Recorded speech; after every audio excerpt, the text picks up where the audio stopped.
नमस्ते, आप सभी का स्वागत है आज के इस कार्यक्रम में।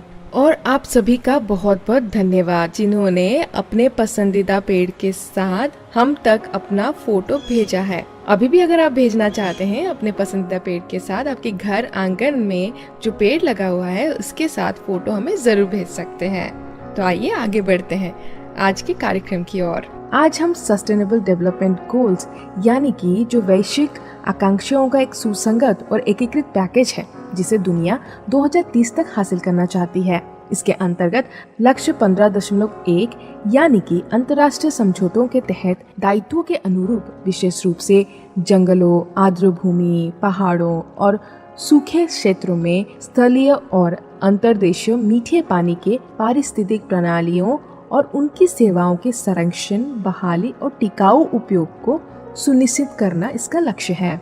भारत अंतर्राष्ट्रीय जलवायु कार्रवाई एजेंडे पर एक वैश्विक नेता के रूप में उभरा है और दुनिया भर के विकासशील देशों के लिए सतत विकास का एक प्रवर्तक है।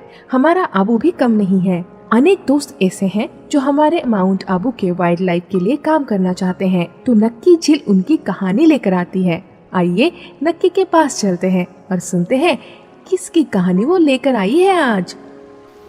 कुछ दिन पहले की बात है। गर्मी बहुत पड़ रही थी और मैं थोड़ा उदास भी थी। शाम का समय था और अच्छा, मैं ये क्यों बता रही हूँ? अरे, नक्की कहती गोले की कहानी का वक्त हो गया है। नमस्ते जी, खम्मा घड़ी। और आज मेरे उदास चेहरे में उम्मीद देने वाले धवल जी की कहानी बताने वाली हूँ। ध्यान से सुनिएगा।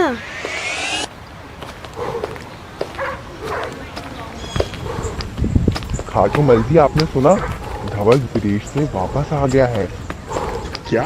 क्यों अच्छा खासा ऐसा आराम छोड़ के यहाँ आ गया? यह इसलिए कि उसे साफ और ठंडा पानी देना है अपने आदिवासी भाई बहनों को। बेटा हो तो धवल जैसा। ओहो, मैं तो यूं ही उदास हो रही थी। आज भी ऐसे युवा हैं जो मेरे वनवासियों के बारे में सोचते हैं। चलो, मेरी रेडियो सहेली आरजे शुभा को बुलाती हूँ। धवल जी से बात करके साफ और ठंडा पानी के राज को जाने।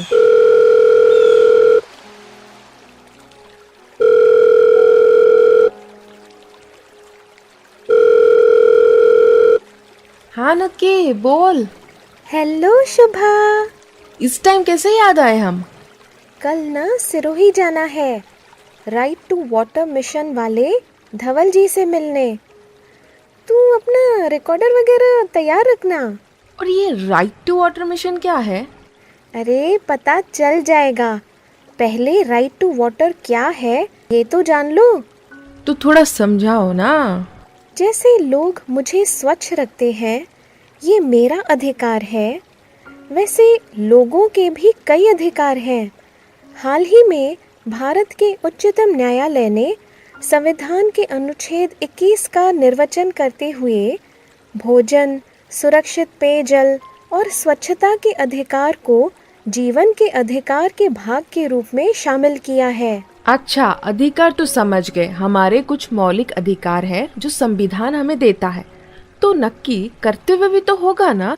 जैसे मेरा कर्तव्य है बिना भेदभाव के जीव जगत की प्यास बुझाना, वैसे मेरा संरक्षण करना सबका कर्तव्य बनता है ना? सही कहा नक्की। जल संरक्षण तो गंभीर विषय भी है और मुझे लगता है धवल जी के पास जाने से पहले जल संरक्षण के बारे में हमें जान लेना चाहिए।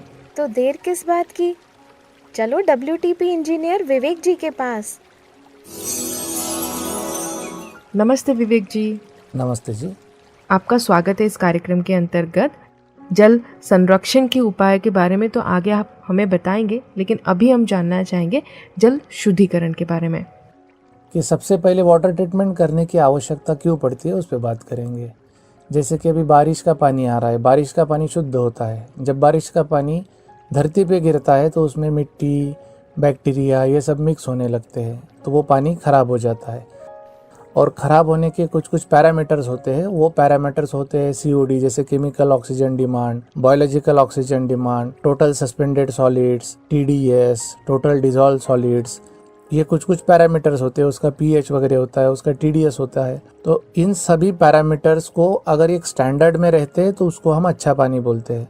अगर वो स्टैंडर्ड से ऊपर या नीचे हो जाते हैं तो हम उसको ख़राब पानी बोलते हैं। यही होता है कि अच्छा पानी और ख़राब पानी में ये डिफरेंस है। और आजकल पानी में प्लास्टिक, कचरा ये सब होता है, तो फिल्टर कैसे करें? तो उसमें अलग अलग प्रकार की इम्प्योरिटीज़ यानी दूषितपना होता है। जो सस्पेंडेड सॉलिड्स होते हैं उनको सेपरेट करना बड़ा आसान है, और जो इनऑर्गेनिक सॉलिड्स होते हैं उनको भी सेपरेट करना बड़ा आसान है। उसमें होते हैं ऑर्गेनिक सॉलिड्स होते हैं, और TDS जो होता है, जो कि RO के सिवा सेपरेट नहीं किया जा सकता। तो इसका मतलब है कि पानी अशुद्ध होने की भी स्टेजेस है और पानी शुद्ध करने की भी स्टेजेस है। तो उसको कहेंगे हम वाटर ट्रीटमेंट। तो उसमें बाकी और सारी बातें होती है। तो यही एक उसका ट्रीटमेंट का इलाज है। अभी वेस्ट वाटर को ट्रीटमेंट करने के लिए थोड़े से बेसिक ये होते हैं कि उसमें एक COD करके एक फैक्टर होता है, केमिकल ऑक्सीजन डिमांड और बायोलॉजिकल ऑक्सीजन डिमांड। नहाते हैं हम, कपड़े धोते हैं तो उसमें डिटर्जेंट यूज़ करते हैं, सर्फेक्टेंट का यूज़ होता है, तो उनको सेपरेट करना थोड़ा सा कठिन होता है। तो उसको एक बायोलॉजिकल ट्रीटमेंट्स आती है। This is all together a different process होती है वो। इसमें आता है एनारोबिक एंड एरोबिक प्रोसेस। और एरोबिक में आता है कि जिसमें पानी में ऑक्सीजन सप्लाई किया जाता है ब्लोअर के थ्रू, और उसका फिर COD BOD कम करने के बाद में उसमें केमिकल मिक्स किए जाते हैं, जो कि एलम वगैरह मिक्स करते हैं, और वो करने के बाद में उसको सस्पेंडेड सॉलिड्स को कोएगुलेट करके उसको सेटल करके पानी को अलग निकालते हैं और कचरे को अलग निकालते हैं। तो ये होता है अलग अलग प्रोसेस है, एनारोबिक प्रोसेस है, एरोबिक प्रोसेस है। तो इसमें कैसा दो पार्ट हो गए अभी, एक तो सरफेस वाटर ट्रीटमेंट है और एक वेस्ट वाटर ट्रीटमेंट है, और तीसरा है रेन वाटर का। जैसे कि अभी बारिश आती है, बारिश सिर्फ जमीन पे गिरी तो ये पानी शुद्ध करना बड़ा आसान है। और मैं समझता हूँ कि ऑल ओवर वर्ल्ड सभी लोगों ने, वैसे फॉरेन कंट्रीज में तो बहुत ज्यादा होता है, और अभी अपने इंडिया में भी बहुत अच्छी तरह अभी लोगों को समझ में आने लगा है उसका इम्पोर्टेंस। तो लोग भी रेन वाटर को ट्रीटमेंट करने की कोशिश बहुत कर रहे हैं अभी, और उसका तरीका बड़ा आसान है। तो एक तो टैंक चाहिए कि जो अपना टेरेस का पानी जमा करने के लिए पाइपलाइन से हम वो टैंक में जमा करें। जितनी आपकी रिक्वायरमेंट हो सकती है अगले 6-7 महीने 1 साल के लिए, उतना वॉल्यूम का टैंक बना के रखना है। अपने घर के आंगन में बनाइए, या फिर जैसे कहीं पे भी एक टैंक बना के रखिए अपने एरिया में, और वो टैंक में वो पानी वैसे ही पड़ा रहेगा। और बारिश से पानी आता हुआ, जो पहली बारिश आती है जब मिट्टी बहुत ज़्यादा रहती है टेरेस में, वो पहला पानी नहीं छोड़ना है, पहला पानी बाईपास करना है। पहली बारिश जाने के बाद में दूसरे पानी से लेके उसको अपने नीचे वाले टैंक में स्टोर करना है। और स्टोर करने के बाद में अगर आप ग्रेविटी से करना चाहते हैं तो उसमें जो स्टोरेज टैंक है वो थोड़ा सा ऊपर होना चाहिए, या फिर स्लोप होना चाहिए कि ग्रेविटी से एक वॉल खोलने के बाद में पानी उसमें से जाए। अगर ग्रेविटी से करना चाहते हैं तो हम उसमें नेचुरल बेड जैसे एक टैंक बना के उसमें नीचे सैंड डालेंगे, मोटा सैंड डालेंगे, फिर थोड़ा बारीक करते करते एकदम फाइन सैंड तक आएंगे, और उसके बाद में ऊपर से धीरे धीरे उसके ऊपर पानी छोड़ेंगे। तो वो पर्कुलेशन होते होते धीरे धीरे पानी नीचे चला जाएगा और कचरा ऊपर ही ऊपर रह जाएगा। और उसके बाद में उसको एक दूसरी टैंक में कलेक्शन करना चाहिए। यानी इसका मतलब हो गया, जो रेन वाटर होता है उसके लिए 2 टैंक चाहिए अपने घर में। अगर आपका रिक्वायरमेंट ज़्यादा नहीं है, नॉर्मली अपना रेसिडेंशियल का तो रिक्वायरमेंट कम होता है, तो उसमें आप बहुत कम एरिया में ज़्यादातर पानी सेव कर सकते हैं। और अगर हो सके तो घर में एक छोटा सा एक क्लोरीन भी आता है, अभी टैबलेट्स भी आती है क्लोरीन की, तो उसके हिसाब से पानी के वॉल्यूम के हिसाब से उसमें क्लोरीन की टैबलेट डाल दीजिए, आधा 1 घंटा पानी को छोड़ दीजिए, तो वो सारा बैक्टीरियल इन्फेक्शन किल कर देता है, और फिर उसको पानी को छान के पी सकते हैं। तो ये हो गया 3 प्रकार का, एक तो हो गया रेन वाटर का, सरफेस वाटर का और वेस्ट वाटर का। ऐसे तीनों पानियों को शुद्ध किया जाता है, लेकिन सिर्फ वेस्ट वाटर थोड़ा ट्रीटमेंट करना थोड़ा सा क्रिटिकल है। लेकिन अगर आप करना चाहो तो इतना कोई बड़ी बात नहीं है, क्योंकि जो पानी आज मिल रहा है पैसा देके, वो कल पैसा देके भी पानी नहीं मिलेगा। इसका कॉस्ट कितना होता होगा लगभग? रेन वाटर हार्वेस्टिंग अगर करना है तो उसको एक टैंक बनानी पड़ेगी। तो मेरे ख्याल से 7 रुपये लीटर आता है टैंक का। अगर 1000 लीटर की टैंक है तो 7000 रुपये में एक टैंक आ जाएगी। उस हिसाब से 2 टैंक चाहिए तो 14000 में 2 टैंक हो जाएगी। अगर आपको कम भी करना है, 500 लीटर भी करना है, 500 लीटर भी बहुत हो जाता है, 5000 या 3000 में आती है। और जो भी सैंड मिलती है, कौन से भी सैंड का बेड बनाइए आप, और ऊपर से स्लो मीन्स फास्ट पानी नहीं छोड़ सकते, थोड़ा स्लो अगर छोड़ते हैं तो पानी धीरे धीरे ग्रेविटी से अपने आप सीपेज होते होते वो रेत से नीचे चला जाता है। और वो जो बेड का कॉस्ट है वो तो ज़्यादा कॉस्ट नहीं आएगा, मेरे ख्याल से 1000 रुपये 1500 रुपये में बेड बन जाता है।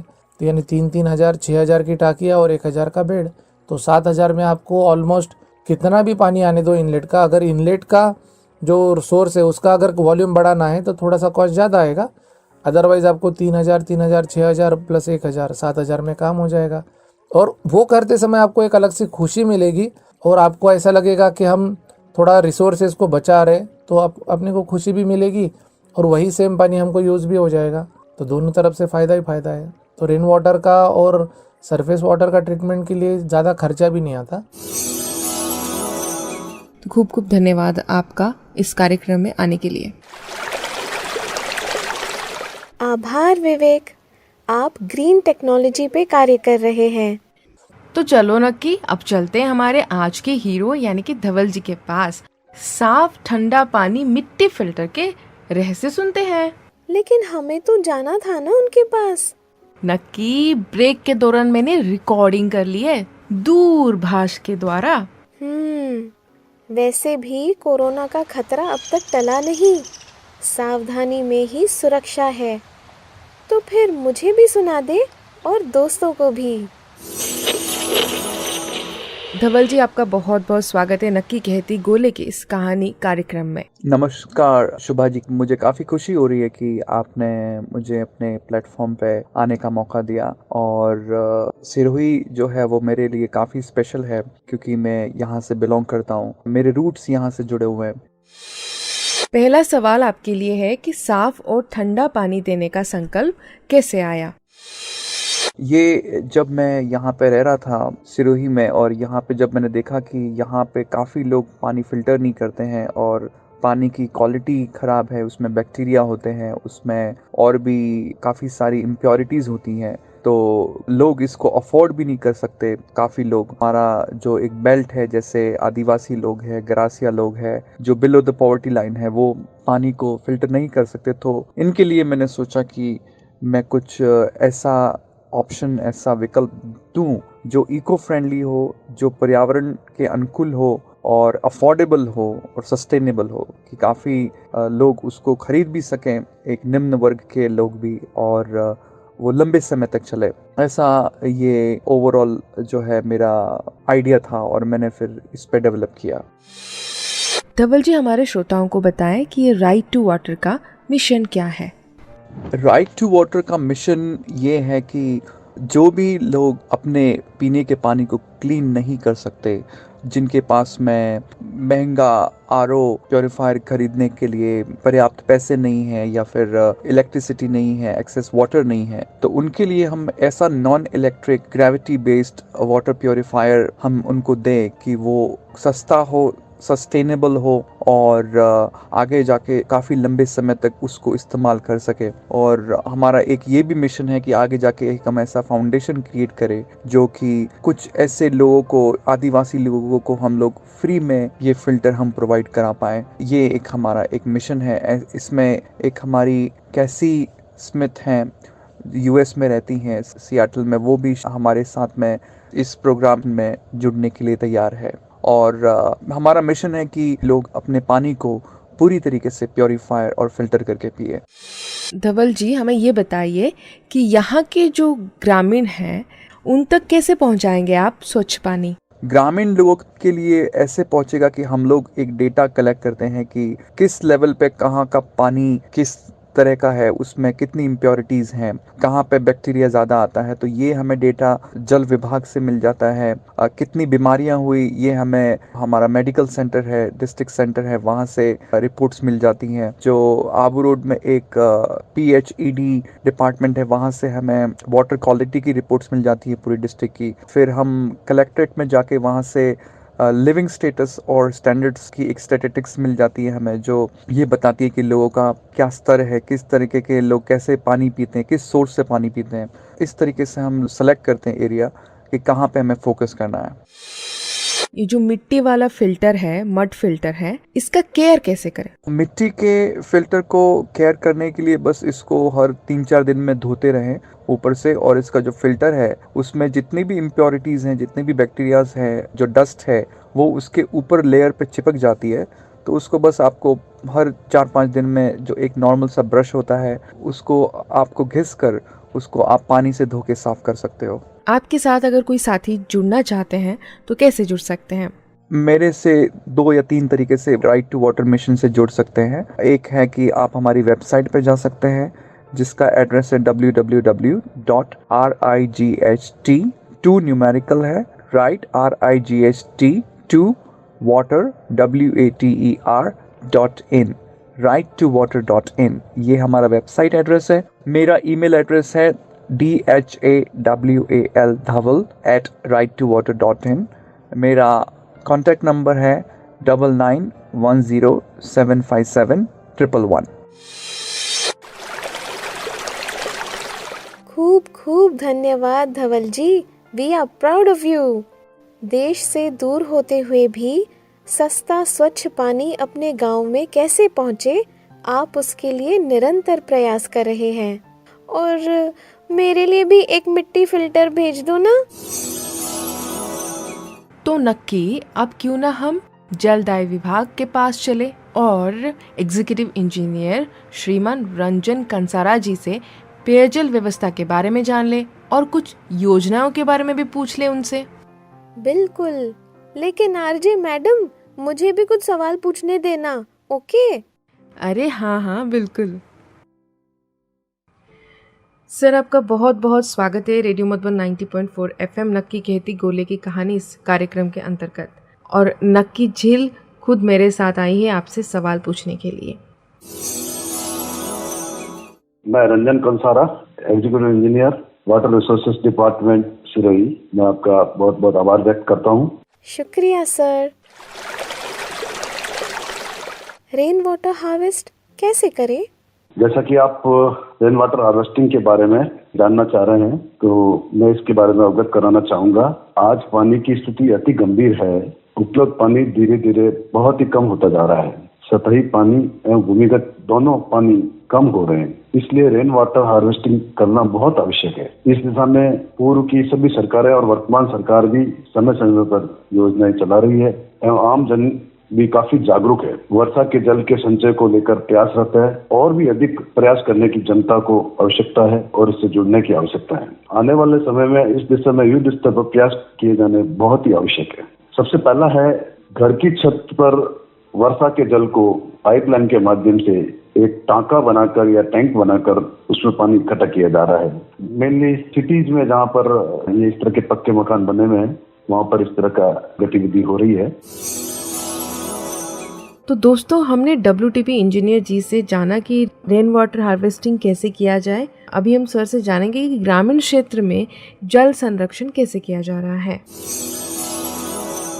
गांव में और खेतों में एक निश्चित क्षमता के वो टांके बनाते हैं, ग्राउंड वाटर टैंक, और उसमें चारों तरफ अगोर बनाकर उसमें पानी इकट्ठा वो कर रहे हैं, जिससे कि उनका शुद्ध पानी जो है, स्वच्छ पानी जो है, वो उसका पूरा एनुअल रिक्वायरमेंट के हिसाब से वो ये कर रहे हैं। परंपरागत नाड़ी माइक्रो स्टेज से हम थोड़ा मीडियम स्टेज पर अगर हम जाएं तो देखते हैं कि परंपरागत नाड़ियां जो गाँव में बनी हुई है, तालाब, बावड़ी, इनकी तरफ भी जिस प्रकार सरकार जागरूकता अभियान चला रही है और जागरूकता अभियान चलाए हैं, उससे लोगों में काफी जागरूकता हुई है और लोगों ने अपने जो ट्रेडिशनल वाटर बॉडीज है उनकी तरफ ध्यान देना शुरू किया है और परंपरागत नाड़ी, तालाब, बावड़ी को साफ रखने में वो लोग अपनी तरफ से उसकी अभियान चलाकर सफाई करवाते हैं और इसके प्रवाह क्षेत्र में किसी प्रकार का कोई अवरुद्ध है तो उसको भी वो हटाकर ऐसा कर रहे हैं ताकि उसमें वर्षा के जल की आवक हो जाए। आगे के क्या प्लान्स हैं वाटर रिसोर्सेज के लिए?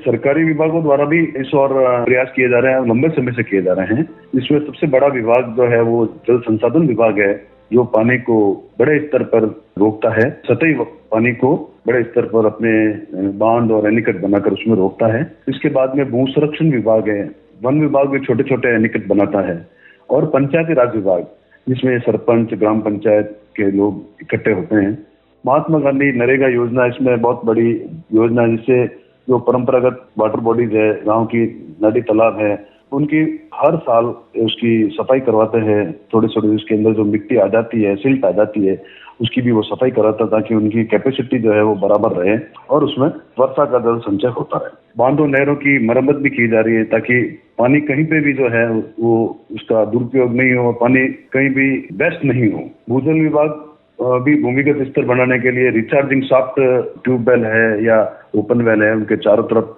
आगोर बना करके या इस तरह से करते हैं ताकि वो जो वर्षा का जल है वो उसमें चला जाए। भू संरक्षण विभाग भी छोटे छोटे फार्म पाउंड, खेत तलाई, खेत का पानी खेत में, ऐसी इस प्रकार की योजनाओं से रेन वाटर हार्वेस्टिंग स्ट्रक्चर का काम कर रहे हैं। तो सर, जैसे कि आपने कहा, वर्षा जल को संरक्षण करने के लिए बहुत सारे उपाय किया जा रहा है, सरकार के द्वारा भी, पंचायत के स्तर पर भी, और जो विभिन्न विभाग हैं, जलदाय विभाग है या फिर फॉरेस्ट डिपार्टमेंट है, तो वो भी प्रयास कर रहे हैं।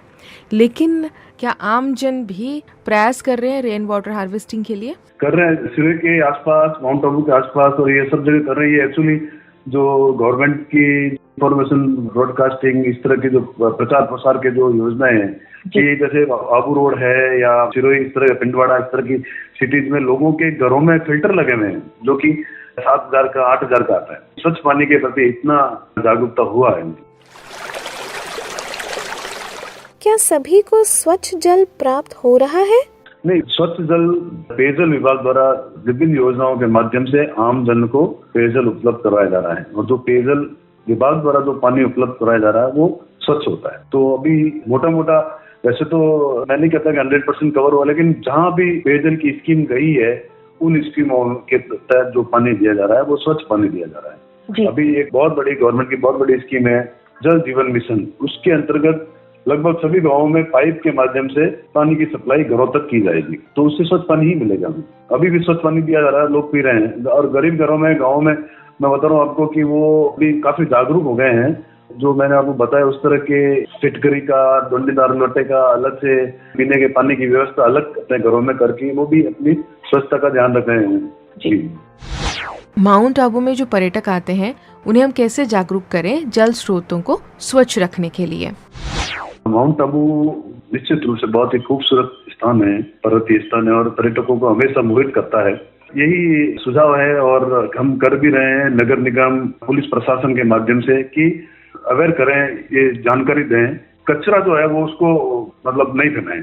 निश्चित स्थान पर जो डस्टबिन बने हुए हैं और भी जो नगर पालिका की तरफ से जो प्रबंधन कर रखा है उसका ही इस्तेमाल करें, और उस कचरा जो है वो अन्य स्थानों पर नहीं डालें, कूड़ेदान में डालें, डस्टबिन में ही डालें। तो पर्यटकों को तो यही सबसे बड़ा मैसेज यही है कि वो जो कचरा फैलाने का जो है वो पैक्ड और पॉलीथीन जो फूड है, ठीक है, जो कवर्स है, उसके वेपर्स है, ये जो चीजें हैं ये पर्यटक यूज करते हैं और कैजुअली इधर उधर सड़कों पर फेंक देते हैं। नॉर्मल स्थान पर सफाई को मेंटेन करना इजी रहता है, पर्वतीय स्थल पर मेंटेन करने में थोड़ी दिक्कत रहती है। तो इसलिए पर्यटकों का जागरूक होना बहुत आवश्यक है। जितना वो इस स्वच्छता को अंगीकार करेंगे और स्वीकार करके और अपने माइंड सेट करते हुए पर्यटन स्थलों पर भ्रमण करेंगे तो उतना पर्यटन स्थल जो है वो खूबसूरत रहेगा और स्वच्छ रहेगा। तो थैंक यू सो मच हमारे साथ जुड़ने के लिए आज इस कार्यक्रम के अंतर्गत। Thank you. शुक्रिया सर। थैंक्स दोस्तों। Thanks Shubha. थैंक यू नक्की। जल है तो कल है, यानी कि नक्की है तो माउंट आबू है। तो दोस्तों, जाने का वक्त हो गया, लेकिन जाने से पहले नक्की आपको पूछेगी एक प्रश्न। तो नक्की, क्या है आज का प्रश्न? पानी को आप स्वच्छ कैसे करते हैं? हमें कॉल या व्हाट्सएप करें 9414151415 पर। तो मिलते हैं अगली कड़ी में। सुनते रहिए, मुस्कुराते रहिए। नक्की कहती गोले की कहानी, रेडियो मधुबन पर।